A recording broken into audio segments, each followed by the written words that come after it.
Okay, so in today's video we're talking about something incredibly frustrating, in fact, possibly one of the most frustrating things in productivity, and that is when you keep narrowly missing targets. So you have goals and you keep failing to achieve them, but only just. And honestly, that really sucks because every time it happens you're like, well, I could have put a bit more effort into that. Anyway, hi everyone, welcome back to Trees and Turtles. I'm Imogen. In this video, I'm showing you what to do about targets you keep missing, but only just. So if you're not already subscribed, be sure to do that, and let's get into the video.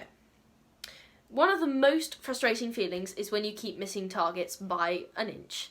You know, it means thinking, if only I'd done a bit more, or if only I'd worked a bit harder, if only I'd done X, Y, Z, whatever X, Y, Z are.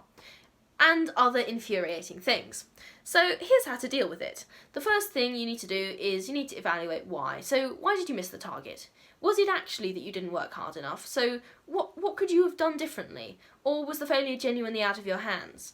So start looking at all these failures. Get all your failures together in a big space of disappointment and frustration, and analyse why did each one fail. Write down a reason.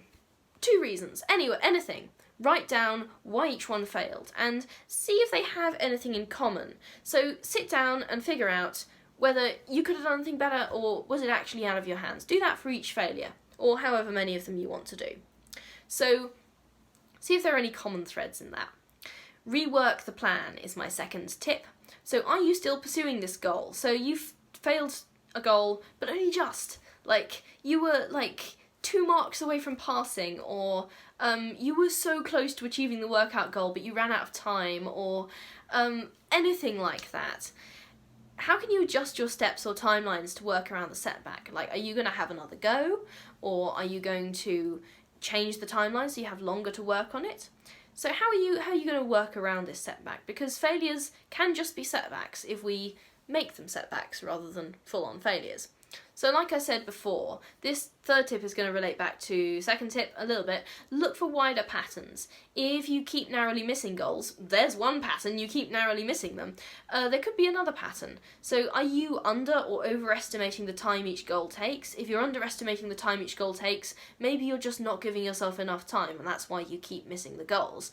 If you're overestimating the time each goal takes, maybe you're not being strict enough with yourself and you're like, I'll do it later. Spoiler, you do not do it later. So you're not making detailed enough plans. Maybe you're like, I don't know what to do next. Oh dear, now I failed. Help. So occasionally it is just bad luck, but very often there's something you can change. So this next tip is my personal favourite, and it's something that I love to do. And this is to give 110%. So I always aim slightly above where I want to be. So let's look at an example. My university offer demanded AAB grades, so I had to get AAB in my A-levels. If you're in the States and you don't know what that is, basically it's high school and I studied 3 subjects and those were the grades I had to get. So what I did was I aimed for straight A stars, and I got straight A stars, so yay. If you want to work out 3 days a week, aim for 5. You know, try to overshoot your goals, and most of the time you will achieve them comfortably. So if you keep missing goals, it could be that you're not stretching yourself enough and you're not quite ambitious enough. So, or it could be that you're a little bit over ambitious. But anyway, if you're doing that, you're probably achieving fine anyway. So try to overshoot your goals. So if you have a goal, if you have a deadline, try and get stuff finished a little bit before the deadline. Or if you have a goal, try and do a little bit more than the goal. And yeah, most of the time you'll be fine. I love that tip. I do it all the time. So this is quite a short video, actually. That's all for today. I guess I saved the best tip till last. I hope you enjoyed this video. If you did, please like it and hit the subscribe button. I upload new productivity content every Monday. You'll get notified. Feel free to follow me on socials. The links are in the next slide, and I will see you next week. Okay.